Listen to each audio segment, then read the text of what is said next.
The ready start. अध्यक्ष महोदय, आपको मालूम है कि कानूनी न्याय कोई भगवान का न्याय तो नहीं है। विराम।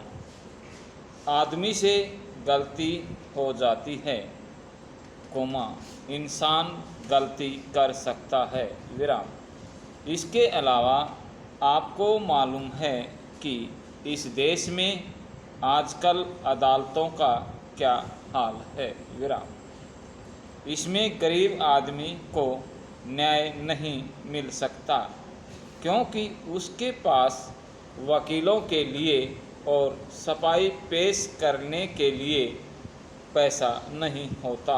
विराम। इस अवस्था में मिल मालिक किसी भी कार्यकर्ता पर मामूली जुर्म लगाकर उसको सज़ा करवा सकते हैं, और जिसको इस प्रकार सज़ा हो जाएगी उनको ट्रेड यूनियन की कार्यकारिणी की सदस्यता से वंचित कर दिया जाएगा। विराम।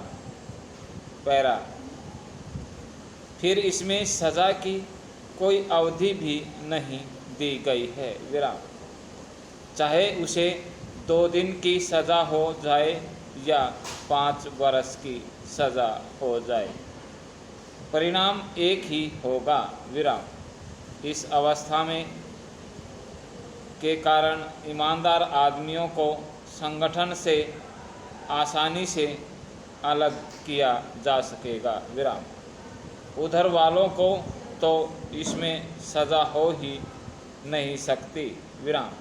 वे लोग तो अदालतों तक पर दबाव डालते हैं और लोगों को छुड़वा तक देते हैं। विराम। इसमें केवल विरोधी पार्टियों के लोगों को ही मिल मालिकों के पैसे के बल पर सज़ा कराई जाएगी। विराम। और इन लोगों के इस तरह सज़ा कर देना लोगों के बाएं हाथ का खेल होगा। विराम।